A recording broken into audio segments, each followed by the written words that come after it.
मुरादाबाद से मोहम्मद समीर की report.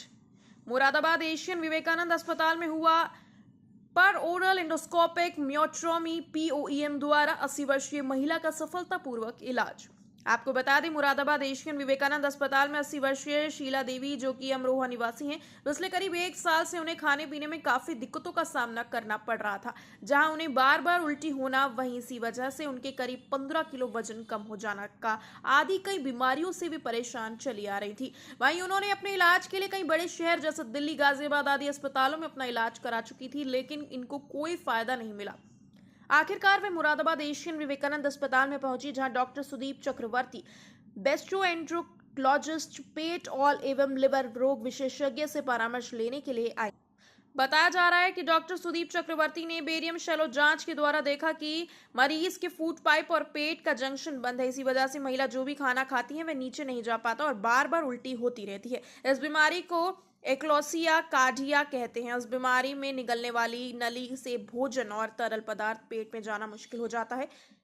Achalasia cardia या अचलेसिया कार्डिगा तब होता है जब अन्न प्रणाली से तंत्रिका क्षतिग्रस्त हो जाती है। नतीजतन देदा, गलागंड, लकवाग्रस्त हो जाता है और समय के साथ फैल जाता है और अंततः भोजन को पेट में नीचे भेजने की क्षमता की देती है, जिसके परिणाम स्वरूप भोजन फिर अन्न प्रणाली में इकट्ठा हो जाता है और कभी कभी किण्वन और वापस मुंह में आ जाता है, जिस कारण कड़वा स्वाद आ सकता है। डॉक्टर सुदीप चक्रवर्ती ने मरीज एवं परिजनों को सलाह दी कि वह अत्याधुनिक तकनीक एवं बिना चीरे पीओईएम एक एंडोस्कोप का उपयोग करता है, एक कैमरे के साथ एक संकीर्ण लचीली ट्यूब जिसे मुंह में पेरोलर के माध्यम से एसोफेगस यानी कि म्योटोमी में मांसपेशियों को काटने के लिए डाला जाता है। मांसपेशियों को काटने से वो ढीली हो जाती है और उन्हें कसने और निगलने में बाधा डालने से रोकती है। पहले इसके इलाज के लिए ऑपरेशन द्वारा फूड पाइप और पेट के जंक्शन को काटकर जोड़ देते थे, जिसमें काफी टाइम और पैसा भी खर्च होता था। लेकिन डॉक्टर सुदीप चक्रवर्ती ने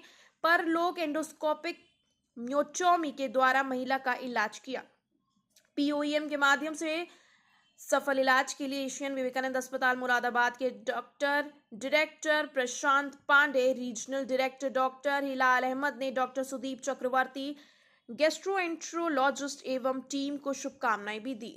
सेंटर हेड शोएब मलिक ने आभार व्यक्त किया। साथ ही यह भी बताया कि अस्पताल में गैस्ट्रोएंट्रोलॉजी विभाग के डॉक्टर सुदीप चक्रवर्ती द्वारा पीओईएम के अतिरिक्त डियोडिनल स्टंटिंग, पाइलोरिक स्टेटिक के द्वारा भी इलाज किया जाता है, जो कि मुरादाबाद एवं आसपास के जिलों में केवल एशियन विवेकानंद अस्पताल में अस्पताल के से ही किया जाता है एवं भविष्य में भी इसी प्रकार नई नई तकनीक से मरीजों का इलाज किया जाता रहेगा। तथा यह भी बताया कि जल्द ही एशियन विवेकानंद अस्पताल में एंडोस्कोपिक अल्ट्रासाउंड की सुविधा, जो कि पश्चिमी उत्तर प्रदेश एवं उत्तराखंड क्षेत्र में पहली बार शुरू की जाएगी।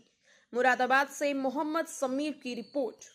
सर, पहले तो शुभ नाम बता दिया कि आज किस संबंध में आपको इस बात में या नमस्ते, मेरा शुभ नाम है डॉक्टर सुदीप चक्रवर्ती। मैं एशियन विवेकानंदा हॉस्पिटल में एज ए कंसल्टेंट गैस्ट्रोएंटरोलॉजिस्ट हूँ लगभग 3 महीने से। तो आज हम चर्चा करने जा रहे वाले एक ऐसे प्रक्रिया के बारे में या ऐसे प्रोसीजर के बारे में जिसे पोएम कहते हैं, POEM यानी पर ओरल एंडोस्कोपिक मायोटोमी। ये बहुत ही स्किलफुल प्रोसीजर है जो कि अभी तक पूरे मुरादाबाद जिले में कभी किया नहीं गया है। पोएम प्रोसीजर आमतौर पे उत्तर प्रदेश में आपके बड़े शहर जैसे मेरठ हो गया, गाजियाबाद हो गया, नोएडा हो गया या फिर दिल्ली में ही होता था। मुरादाबाद में इसके पहले कभी नहीं हुआ। तो एक्चुअली मैं आभारी हूँ शीला देवी जी का कि उन्होंने मुझ पे भरोसा जताया और वो इस जटिल प्रक्रिया प्रोसीजर को यहाँ पे मुरादाबाद में करने का हमें अवसर दिया। बेसिकली जो पोएम प्रोसीजर है वो किया जाता है एक बीमारी के लिए जिसका नाम है एक्लेजिया कार्डिया। तो एक्लेजिया कार्डिया होती क्या है, जो हमारे खाने के जो फूड पाइप है, खाने का जो पाइप है वो और हमारी पेट की जो थैली है जिसे स्टोमक कहते हैं, जो स्टोमक और जो फूड पाइप है उसका जो जंक्शन है वो बहुत ही टाइट हो जाता है। जब आप इवन आप जब घूंट भी भरते हैं तब देखिए, आप जब घूंट भरेंगे तो हमारे खाने के पाइप जो है वो ओपन होना चाहिए और अलाउ करना चाहिए जो भी सलाइवा वगैरह हो गया उसे स्टोमक में पास करने के लिए। तो सिमिलरली जब हम लोग खाना खाते हैं, चाहे वो लिक्विड हो या सॉलिड हो, ये क्या होगा, जैसे ही हमारे फूड पाइप में आएगा, फूड पाइप एक सिग्नल देगा कि जो हमारे फूड पाइप और स्टमक की जो जंक्शन है उसे रिलैक्स करना चाहिए, ठीक है, तभी खाना जा पाएगा। तो इसे कहते हैं एलियस रिलैक्सेशन फेज। तो ये जो बीमारी है एक्लेजिया कार्डिया, इसमें एलियस रिलैक्सेशन जो है वो नहीं हो पाता उचित ढंग से। इस वजह से क्या होता, खाना फूड पाइप से स्टमक में नहीं जा पाता और फूड पाइप में ही जमा होने लगता। तो यूजुअली पेशेंट को क्या होता है, पेशेंट खाते हैं खाना, खाना खाने की पाइप में ही रह जाती है, 2 दिन 3 दिन का खाना रहता है और बाद में वो वॉमिटिंग में बाहर चला जाता है। तो शुरू शुरू में ये सॉलिड खाने से ही दिक्कत होती है, बाद में धीरे धीरे लिक्विड भी उनको नहीं जा पाता, क्योंकि खाना सब तो ऊपर ही है, नीचे हमारी छोटी आंतें स्टमक तक पहुंच ही नहीं पा रहा है। तो ऐसे पेशेंट का वेट लॉस होना सामान्य है और कई बार ये डायग्नोसिस जो है करना थोड़ा डिफिकल्ट है, तो इसीलिए कई बार पेशेंट को कई जगह दिखाना पड़ता है। जब तक कि नहीं डायग्नोसिस बनाते तब तक यूजुअली उनका 10 kg या उसके ऊपर वेट लॉस हो जाता है। ये कोई कैंसर नहीं है, हाँ, पहले भी इसका इलाज किया जाता था, तो पहले ओपन सर्जरी किया जाता था। जो हमने किया है यहाँ पे वो एंडोस्कोपिक प्रोसीजर है, जिसमें ऊपरी तौर पे कोई कांट टाका या चीरा नहीं रहता और पेशेंट जैसा हमने आप देख सकते हैं कल ही प्रोसीजर हुआ और आज हम लोग इनको छुट्टी दे पा रहे हैं। तो एंडोस्कोपिक जो प्रोसीजर है उसमें काफ़ी एडवांसमेंट आया है और उसके लिए एसेसरीज काफ़ी लगते हैं।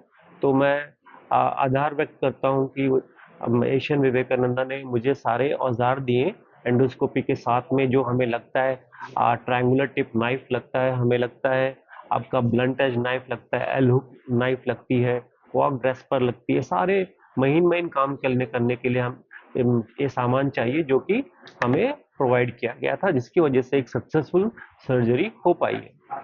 तो ये जो पोयम है, ये पोयम जो है कैसे किया जाता है, बेसिकली इसकी करने की पद्धति कैसी है? सर ये जो एंडोस्कोपी आपने करी है इस बीमारी की, ये पहली बार हुई है? हाँ, मुरादाबाद में इसके पहले कभी भी पोयम प्रोसीजर नहीं हुआ है। कितना समय इसको आपको करने में लगा? मुझे 45 to 50 मिनट्स का समय लगा। अब पेशेंट की क्या हाल है? पेशेंट आप देख सकते हैं, पेशेंट एकदम अच्छे हैं, अभी वो खा रही हैं।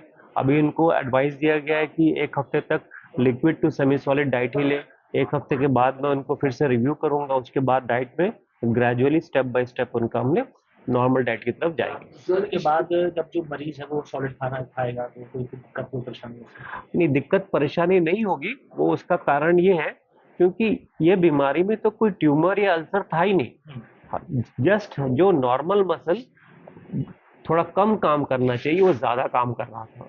तो हमने क्या किया, उनके लॉन्गिट्यूडनल मसल फाइबर्स को छोटा कट दिया, जिससे क्या होता है वो जो स्पैज्म में हो रहा था, वो अधिक काम कर रहा था, वो लूज किया हमने और कुछ नहीं किया। क्या खर्चा है? देखिए बेसिकली यहाँ पे तो एसेसरीज का खर्चा ही ज़्यादा है, क्योंकि जो मैंने कहा टीटी के नाइफ है आपका, उसके बाद आपका एल हुक नाइफ है, क्वाक ग्रेस्पर है, फिर जो टनल से हम लोग जाते हैं वो टनल को बंद करना है, उसके लिए जो डिस्पोजेबल क्लिप्स रहते हैं, ये सब मिला के मुरादाबाद में तो मैं बोलूँगा कि दिल्ली में यूजुअली 4 लाख के आसपास लगता है, जबकि इनका हमने तो प्रोसीजर 1.3-1.4 लाख में कर दिया, ऑल इंक्लूडिंग, मतलब ऑल इंक्लूसिव दवाइयाँ, रहना, आईसीयू में चार्ज, ओटी चार्ज वगैरह सब मिला के उनको उसमें किए। कितने दिन और लगेंगे डिस्चार्ज होने मरीज?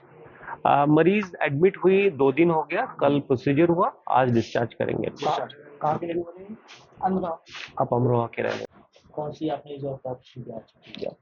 ये मैं आपको पहले का दिखा रहा हूँ, हाँ, यहाँ पे आप देख सकते हैं, यहाँ पे अब्रप्ट एंड है, डाई जो है नीचे नहीं पास हो रहा है, और जबकि ये प्रोसीजर के बाद का है, इसमें आप देख सकते हैं कि डाई बराबर फूड पाइप में जा रहा है और स्टमक में भी जा रहा है, तो ये डिफरेंस है। और जैसे जैसे दिन बढ़ेगा, ये जो यहाँ पे जो आप चौड़ाई देख रहे हैं, चौड़ाई धीरे धीरे और बढ़ेगी, क्योंकि मसल जो स्पैज़म है वो धीरे धीरे कम होगा।